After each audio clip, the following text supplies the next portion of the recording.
मित्रों नमस्कार। मैं एडवोकेट सुरेंदु जयपुरियार एक नए वीडियो में के साथ पुनः आपके समक्ष उपस्थित हूँ। मित्रों मैं लगातार आप लोगों के साथ वीडियो शेयर कर रहा हूँ और मैं अभी तक प्रोविजंस और प्रोसीजर पर आया ही नहीं हूँ। मैं लगातार आप लोगों को इस बात की जानकारी दे रहा हूँ कि एक अच्छे लॉयर की क्या क्वालिटी होनी चाहिए, एक अच्छे लॉयर को किस ढंग से अपनी चीज़ों को पुट करना चाहिए। इसी के क्रम में मैं आप लोगों को आज एक नए वीडियो के साथ आपके सामने हूँ, जिसमें कि एक क्रिमिनल लॉयर की क्या क्वालिटी होनी चाहिए जिससे कि वह सक्सेसफुल हो, इसकी जानकारी मैं आपको दूंगा। मैं आपको बतला दूं कि अभी मैं लगातार क्रिमिनल लॉ की ही चर्चा कर रहा हूं और मैं अभी क्रिमिनल लॉ की क्रिमिनल लॉयर की क्वालिटी की चर्चा, सफल कैसे हो इसकी चर्चा, इन सारी चीज़ों की चर्चा मैं लगातार ही अपने वीडियो में कर रहा हूं। इसके बाद मैं प्रोसीजर पर आऊँगा कि सीआरपीसी में क्या क्या प्रोसीजर हैं, कैसे केस को फाइल किया जाता है और कैसे केस को लड़ा जाता है, इन सारी चीज़ों पर मैं आऊँगा। मैं प्रोविजंस पर आऊँगा जिसमें कि मैं आईपीसी में जो प्रोविजंस हैं, पेनल प्रोविजन है, उसकी बात मैं करूँगा। और मैं फिर एविडेंस एक्ट पर आऊँगा जिसमें मैं कैसे एविडेंस को कैसे यूज किया जाता है, किस ढंग से एविडेंस को एनालाइज किया जाता है, मैं इसकी चर्चा भी करूँगा। इसके बाद जब क्रिमिनल केसेस के साथ साथ मैं एक और फील्ड में भी आप लोगों को जानकारी देना चाहूँगा, वह है बैंकिंग लॉ के बारे में। मैं जैसे ही क्रिमिनल केस के सारे चैप्टर्स को मैं ख़त्म कर लूँगा, मैं बैंकिंग लॉ पर में कैसे प्रैक्टिस करना है, इंसॉल्वेंसी बैंकरप्सी में कैसे प्रैक्टिस करना है, इसकी जानकारी भी मैं आप लोगों को दूंगा।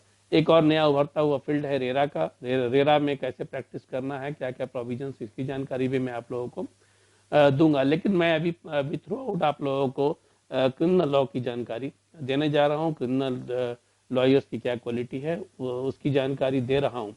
और इस वीडियो में मैं आप लोगों को एक क्रिमिनल लॉयर की क्या क्वालिटी होती है इसके बारे में आप लोगों को बताऊंगा।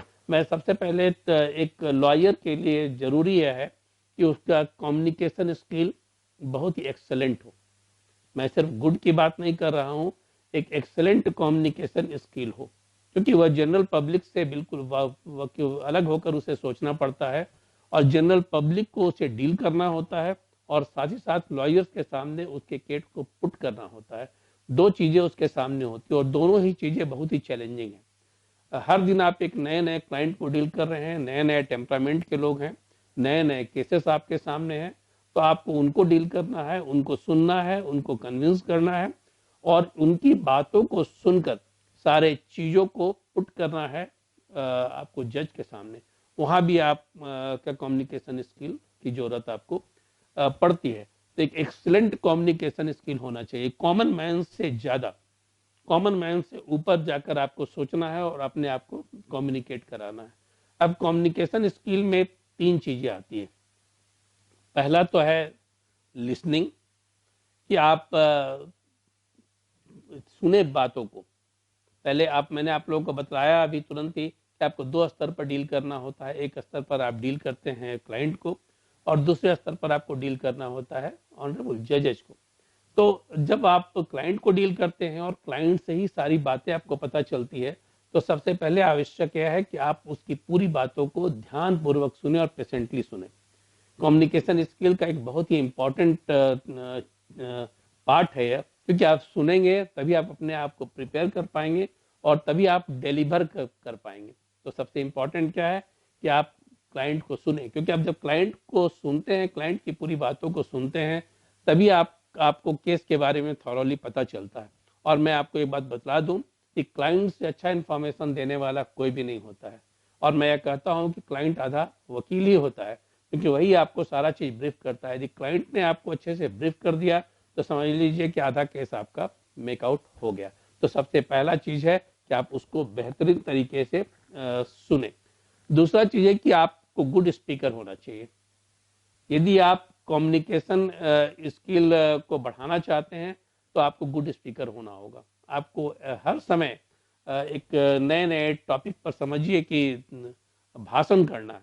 मैं लिटरली नेता वाला भाषण आपके सामने नहीं बोल रहा हूँ, लेकिन वकील जो होता है वह कुछ नेता से कम नहीं होता है, क्योंकि उसे लोगों को एड्रेस करना होता है, क्लाइंट्स को, और एड्रेस करना होता है जजेस को।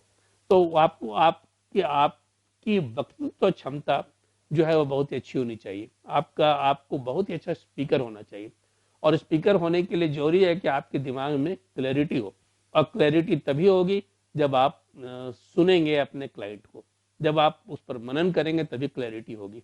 तो आपको एक बहुत ही अच्छा स्पीकर होना होगा। और तीसरा है कि आप में कन्विंसिंग कैपेसिटी होनी चाहिए। मैं सिर्फ जब बात करता हूँ लिसनिंग की, मैं जब बात करता हूँ स्पीकर की, तो मैं इसके साथ साथ एक बात और भी करता हूँ कि कन्विंसिंग कैपेसिटी होनी चाहिए। आप कुछ भी बोल दें जाकर कोर्ट में, या कुछ भी बोल दें क्लाइंट के सामने, तो आप कन्विंस नहीं कर सकते हैं।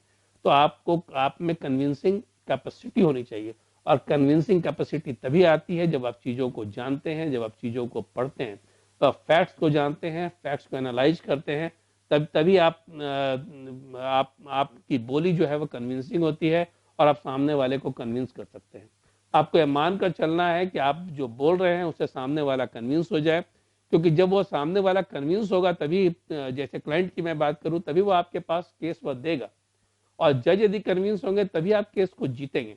तो दोनों स्तर पर आपको कन्विंस करना है, एक क्लाइंट के स्तर पर जो आपको केस देगा, और दूसरा आपको जज के स्तर पर जो आपको ऑर्डर जिनके पास से मिलना है, जिससे आपकी जीत हासिल होगी। मैंने बहुत बार कोर्ट में देखा है कि नॉलेज होते हुए भी और अच्छा स्पीकर होते हुए भी कन्विंसिंग कैपेसिटी नहीं रहने के कारण बहुत सारे वकील केस हार जाते हैं। बहुत बार मैंने देखा है कि बहुत नॉलेज है, बहुत एनालिटिकल कैपेसिटी है, कन्विंसिंग कैपेसिटी भी है, लेकिन वो अच्छी स्पीकर नहीं है, तो वह जज के सामने जाकर हकलाने लगते हैं, वह नर्वस हो जाते हैं। ऐसी स्थिति में भी जीतना संभव नहीं है। बहुत सारे जो वकील ऐसे होते हैं जो क्लाइंट की सुनते ही नहीं है, सिर्फ अपनी बोलते हैं, तो ऐसी स्थिति में उनके सामने फैक्ट्स सामने आता ही नहीं है, और फैक्ट्स निकालने के लिए उनको काफ़ी मेहनत करनी पड़ती है। तो ये 3 चीज़ों को आप ध्यान में रखें। सबसे पहला कि आपका एक्सीलेंट कम्युनिकेशन स्किल के अंदर जो 3 चीज़ें आ रही है, वह है, एक पहला को आपको गुड लिस्नर होना होगा, दूसरा है आपको बहुत ही अच्छा स्पीकर होना होगा, और तीसरा है कि आपके अंदर कन्विंसिंग कैपेसिटी होनी चाहिए। तो एक और बात जो सबसे इम्पोर्टेंट है, वह है कि सारी चीजें तभी आ सकती है जब आपके पास नॉलेज हो। तो नॉलेज के लिए आपको पढ़ना है, आपको प्रोसीजर्स की जानकारी पूरी होनी चाहिए। नॉलेज की बात मैं जनरल नॉलेज की बात यहाँ नहीं कर रहा हूँ लेकिन मैं आपको ये भी बता दूं कि जनरल नॉलेज भी बहस के दौरान काफ़ी कुछ काम आता है। आप जो एक्स्ट्रा रेफरेंस दे सकते हैं उसमें, जिससे कि जज को भी लगे कि आप जानकार हैं, कोर्ट की चीज़ों के अलावा भी कुछ चीज़ों को जानते हैं। लेकिन सबसे पहले ये चीज़ है कि कोर्ट की चीज़ों को जानना आवश्यक है। जैसे आपको प्रोसीजर के बारे में जानना आवश्यक है। आप यदि सफल क्रिमिनल लॉयर बनना चाहते हैं तो आपको सीआरपीसी को अच्छे ढंग से जानना जरूरी होगा। ऐसे मैं जानता हूं कि आप लोगों ने सीआरपीसी अच्छे से ही पढ़ा होगा, लेकिन जो कोर्ट का प्रोसीजर है उसके बारे में आपको जानना होगा। उसमें आपको कोर्ट के रूल्स के बारे में भी जानना होगा। आप जिस संबंधित जिस राज्य में रह रहे हैं उससे संबंधित जो हाई कोर्ट है उनके रूल्स को आप जरूर पढ़ लीजिए। आपको इन चीज़ों को, रूल्स को जानना होगा, और साथ ही साथ सीआरपीसी को भी आपको जानना होगा। इसके अलावा क्रिमिनल केस में यदि आप प्रिवेंशन ऑफ करप्शन एक्ट की बात करें, prevention of money laundering act की बात करें, तो वहाँ पर वह प्रोसीजरल और सब्सटेंशियल लॉ दोनों है, तो वहाँ पर भी आपको प्रोसीजर को जानना होगा। मैं बताऊंगा प्रोसीजरल लॉ क्या है, सब्सटेंशियल लॉ क्या है, जब मैं टॉपिक पर आऊँगा। अभी तो मैं आप लोगों को सिर्फ प्रिपेयर ही कर रहा हूँ उन सारी चीज़ों के लिए। तो आपका नॉलेज बहुत ही बेहतरीन होना चाहिए, और आपको उसमें डेप्थ होना चाहिए। आप नॉलेज के साथ साथ आप में एनालिटिकल ब्रेन होना चाहिए, और एनालिटिकल ब्रेन के साथ एक और चीज़ होनी चाहिए क्रिमिनल लॉयर के लिए, वह है इन्वेस्टिगेटिव ब्रेन। क्योंकि पूरा क्रिमिनल केसेस जो है वह इन्वेस्टिगेशन पर डिपेंड करता है। पुलिस जो इन्वेस्टिगेट करती है उस पर सारा चीज डिपेंड करता है। यदि आपका ब्रेन इन्वेस्टिगेटिव होगा, आप यदि उस तरीके से सोचेंगे जैसे पुलिस सोच रही है, बल्कि आप पुलिस से दो स्टेप आगे जाकर सोचेंगे, तो आप जानिए कि आप बेहतरीन तरीके से आप केस को लड़ सकते हैं। आप इसके लिए आपका ब्रेन इन्वेस्टिगेटिव ब्रेन होना चाहिए। आप देखेंगे कि आप बड़े बड़े केस को जब ले रहे हैं तो सिर्फ लोकल पुलिस ही नहीं, सीबीआई, एनआईए, ये सारे सारे लोग जो है इन्वेस्टिगेशन का काम करते हैं। तो जब जब जब लोकल पुलिस से तो डे टू डे आपको पाला पड़ता है, जो छोटे मोटे केस होते हैं, लेकिन जो बड़े बड़े केस होते हैं वहाँ सीबीआई इन्वेस्टिगेट करती है। और जो मनी लॉन्ड्रिंग के बड़े बड़े केस होते हैं वहाँ पर आप देखेंगे कि एनआईए इन्वेस्टिगेट कर रही है, सीबीआई इन्वेस्टिगेट कर रही है, ये सारी एजेंसियां इन्वेस्टिगेट कर रही है। तो आपको उनसे थोड़ा सा आगे चलकर सोचना होगा, आपका ब्रेन शार्पर होना चाहिए पब्लिक की तुलना में भी और इन्वेस्टिगेटिंग एजेंसी की तुलना में भी, क्योंकि इन्वेस्टिगेटिंग एजेंसी जो आपको इन्वेस्टिगेट कर कर कोर्ट को हैंडओवर कर रही है, उसको आपको एनालाइज करना है, आपको अपने तरीके से वह सोचना है कि वह इन्वेस्टिगेशन जो है वह सही है या गलत है। तो आपका ब्रेन जो है इन्वेस्टिगेटिव होना चाहिए और एनालिटिकल होना चाहिए। आप इन्वेस्टिगेशन के चीज़ों को भी समझ सके, जान सकें और उसको एनालाइज भी कर सके। एक और बहुत ही इम्पोर्टेंट चीज़ है कि क्वालिटी होनी चाहिए, वह है क्रिमिनल लॉयर को बहुत ही शार्प होना चाहिए। क्योंकि आप ये जान लीजिए कि कटिंग एज पर आप काम करते हैं, सामने वाला लॉयर जिस ढंग से चीज़ों को पुट करता है उसको इमीडिएटली आपको काटना होता है, या फिर स्टेट जिस ढंग से पुट करता है उसमें आपको काटना होता है। और साथ ही साथ इन्वेस्टिगेटिंग एजेंसी जो चीज़ों को प्लेस कर रही है उसको आपको काटना होता है। तो आपका ब्रेन बहुत ही शार्पर होना चाहिए, बहुत ही तेज चलना चाहिए। और ये ब्रेन तभी आपका बहुत तेज चलेगा जब आप जजमेंट को पढ़ेंगे।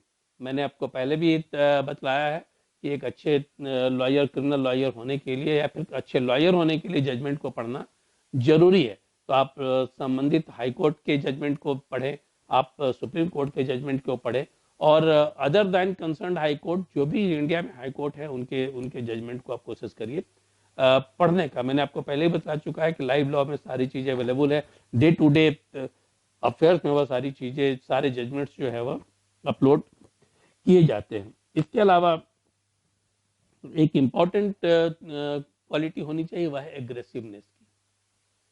क्रिमिनल लॉयर को एग्रेसिव होना चाहिए। यदि क्रिमिनल एग्रेसिव नॉट क्या आप बोली में बहुत ज़्यादा एग्रेसिव है, बल्कि आपको एक्शन में एग्रेसिव होना होगा। मैं ये नहीं कह रहा हूँ कि एग्रेसिव होने का मतलब है कि लड़ाई लड़ लीजिए। एग्रेसिव होने का मतलब है कि आप यदि कोई भी व्यक्ति डोमिनेट करने की कोशिश कर रहा है, आपको कोई भी अपोजिट लॉयर डोमिनेट करने की कोशिश कर रहा है, तो आप अपने आर्गुमेंट से आप उनको चुप कराने की कोशिश करिए। और आप यह डिपेंड करेगा आपके एग्रेसिवनेस पर। यदि वह डोमिनेट कर गया तो समझ लीजिए कि आप बोल नहीं पाएंगे, क्योंकि क्रिमिनल लॉयर्स की एक बहुत स्पेसिफिक क्वालिटी होती है कि वो एग्रेसिव होते हैं। तो आप यदि कम एग्रेसिव होंगे तो समझ लीजिए कि सामने वाले लॉयर आपको डोमिनेट करेंगे। लेकिन एग्रेसिव होने से मेरा मतलब रफ होना नहीं है, एग्रेसिव होने से मेरा मतलब लड़ाई करना नहीं है। एक बात और भी मैं आप लोगों को आपको यह जरूर ध्यान दिला दूं कि जब जज के सामने आप बहस करते हैं तो तू मैं कभी भी आप अपने साथी लॉयर से कभी ना करें, जो अपोजिट साइड के लॉयर है। आप कोर्ट से परमिशन लें और परमिशन लेकर अपनी बातों को बहुत एग्रेसिव तरीके से रखें, और आप यह बतलाएं कि वह जो बोला जा रहा है वह गलत है।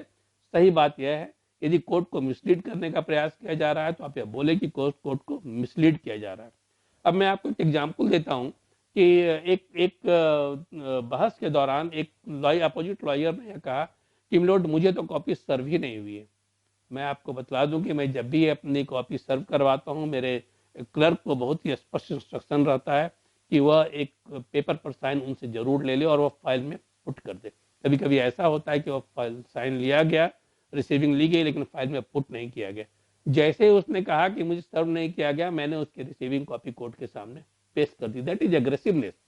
यदि मैं चुप रह जाता तो शायद उसको समय मिल जाता, और वो उसका झूठ यदि नहीं पकड़ाता तो उसको वह मौका मिल जाता कि वह मेरी गलती थी। तो अपने आप को जस्टिफाई करने के लिए एग्रेसिव होना जरूरी होता है। तो इस बात को आप जरूर ध्यान रखें कि आप एग्रेसिव हों इन योर डीड्स, ठीक है ना। आप वर्जन में एग्रेसिवनेस की बात नहीं कर रहा हूँ, आप लड़ाई न लड़े, बल्कि आप अपने डीड्स में एग्रेसिव हों, अपनी चीज़ों के प्रति एग्रेसिव हों। और एक और बहुत ही इंपॉर्टेंट वह चीज़ है, वो है परसुएसिवनेस। आप यदि किसी केस को लेते हैं तो आप उस केस के पीछे लगे रहिए। आप उस केस को हर डे टू डे उसकी एक्टिविटी को आप देखिए, वॉच करिए क्योंकि क्रिमिनल लॉयर के पास बड़े बड़े केस होते हैं, और वहाँ पर आप ये देखेंगे कि मीडिया भी बहुत इन्वॉल्व होता है। क्रिमिनल केस में सबसे ज़्यादा मीडिया का इन्वॉल्वमेंट होता है। रेदर मैं कह सकता हूँ कि मीडिया ट्रायल होता है। आपने सुशांत सिंह के केस में देखा होगा कि मीडिया ट्रायल ही चल रहा था। तो आपको डे टू डे चीज़ों से अवेयर होना होगा, और आपको ये जानना होगा कि क्या हो रहा है, क्या नहीं हो रहा है। तो ऐसी स्थिति में आप, यह तभी संभव है जब आपका पर्सनल इन्वॉल्वमेंट होगा। आप ये जरूर सोचें कि मेरे पास बहुत सारा केस है, तो पर्सनल इन्वॉल्वमेंट कैसे हो सकता है। लेकिन मैं आपको फिर ये बता दूं कि पर्सनल इन्वॉल्वमेंट के लिए उस समय उस चीज़ों को सोचना आवश्यक है। उसके बाद आप दूसरी चीज़ों को, दूसरे केस के बारे में भी सोचिए। तो आप देखेंगे कि धीरे धीरे चल के आपके हैबिट में वो चला चला आएगा कि किसी केस को जब आप लेते हैं तो पर्सनल इन्वॉल्वमेंट आपका होता है। और जब पर्सनल इन्वॉल्वमेंट आपका होता है तो आप जब केस में बहस करने जाते हैं तो फाइल आपके सामने हो, फाइल आपके सामने नहीं हो, आपको चीज़ें याद रहती है और आप तुरंत ही बहस करने को तैयार रहते हैं। क्योंकि कभी कभी ऐसा मौका आएगा कि आपके सामने बहुत सारे पेपर्स जो है अवेलेबल नहीं हो पाएंगे, और ऐसी स्थिति में आपको आपने जो पढ़ा है, जो समझा है, उसके आधार पर आपको बहस करना होता है। तो वह तभी संभव है जब पर्सनल इन्वॉल्वमेंट आपका होगा। एक और बहुत ही इंपॉर्टेंट क्वालिटी होनी चाहिए क्रिमिनल लॉयर में, वह है कॉन्फिडेंशियलिटी। आप क्लाइंट की गोपनीयता को जरूर बरकरार रखें। क्रिमिनल केस एक ऐसा चीज है जिसके साथ सोशल स्टिग्मा जुड़ा हुआ है। कभी कभी आप देखेंगे कि कोई किसी व्यक्ति ने कोई घटना की ही नहीं, लेकिन उसके ऊपर आरोप लग गया। और बहुत सारे ऐसे केस जो है वह बलात्कार के केस में ऐसे बहुत सारे आरोप सामने आते हैं, और जब आरोप सामने आता है तो निश्चित रूप से उसके ऊपर एक स्टिग्मा लग जाता है। आपको उसके कॉन्फिडेंशियलिटी को, आपकी गोपनीयता को बरकरार रखनी है। कभी कभी ऐसा होता है कि पति पत्नी का कुछ झगड़ा है, और आप केस लड़ रहे हैं, पति भी आपके पास आए हैं, पत्नी भी आपके पास आई हुई है, लेकिन दोनों के चीजों को आप गुप्त गुप्त रखें, अपने पास ही रखें, और तभी आप एक सफल लॉयर बन सकते हैं। यदि आप उसको कहीं भी डाइवर्ज करेंगे, कहीं भी आप उसकी उनकी गोपनीयता को लीक करने की कोशिश करेंगे, तो समझ लीजिए कि आपका वकालत जो है वह खतरे में पड़ सकता है, आपकी क्रेडेंशियलिटी खतरे में पड़ सकती है। तो यह बहुत ही इम्पोर्टेंट चीज़ है जिसको कि मेंटेन करना बहुत ज़्यादा जरूरी है, और यह बहुत ही इम्पोर्टेंट क्वालिटी होनी चाहिए एक क्रिमिनल लॉयर में। ऐसे किसी भी लॉयर में होनी चाहिए, एक क्रिमिनल लॉयर में वह सबसे ज़्यादा होती है। तो और एक बात मैं और भी बता दूं कि मैं थोड़ा लीग से अलग हट कर बात कर रहा हूँ। यह सारी चीज़ें तो थी वकील की क्वालिटी के बारे में। सफल होने के लिए एक और भी चीज़ आवश्यक है, वह है pro bono work. Criminal cases में सबसे ज़्यादा इसकी आवश्यकता पड़ती है। आप ये देखेंगे कि बहुत सारे गरीब ऐसे लोग हैं जो अंडर ट्रायल प्रिजनर हैं, जो सालों साल से जेल में बंद हैं, उनके पास पैसा नहीं है, बाहर वह निकल नहीं सकते हैं, उसके परिवार के लोग उसको सपोर्ट नहीं कर रहे हैं, या फिर परिवार में कोई है ही नहीं, या बहुत सारे गरीब ऐसे हैं जो अपना केस लड़ ही नहीं सकते हैं, और जब लड़ नहीं सकते हैं तो ऐसी स्थिति में उन्हें सजा भी हो जाती है। तो प्रो बोनो ये आपको वर्क करना चाहिए, यह एक इम्पॉर्टेंट क्वालिटी क्रिमिनल लॉयर की होनी चाहिए, क्योंकि आप गरीबों का काम करेंगे और तब उससे आप समझेंगे भी चीज़ों को, आप में थोड़ी संवेदना भी विकसित होगी, और आप एक बेहतर लॉयर बनेंगे। यदि आप थोड़े केस को मुफ्त में भी करेंगे, मुफ्त में लोगों को थोड़ा सलाह भी देंगे, तो एक आपका रिपुटेशन भी बनेगा, आपका गुडविल बनेगा, और आपको एक थोड़ी आंतरिक शांति भी मिलेगी। और जब आप ये सारी चीज़ें आप में होंगी तो निश्चित रूप से आप सफल भी होंगे। तो एक अच्छे क्रिमिनल लॉयर बनने के लिए की क्या क्या क्वालिटी है, मैंने आपके सामने इसकी चर्चा की। उम्मीद है कि आप इन सबको फॉलो कर कर जिंदगी में एक सफल क्रिमिनल लॉयर बनेंगे। अगले अगले वीडियो में मैं आपको क्रिमिनल लॉयर के सामने क्या क्या चैलेंजेस हैं इसकी भी चर्चा करूंगा। क्रिमिनल लॉयर्स को रिवार्ड बहुत सारा है, तो चैलेंजेस भी बहुत सारे हैं। उन चैलेंजेस को कैसे आप ओवरकम करेंगे इसकी चर्चा मैं आपके सामने करूंगा। नमस्कार।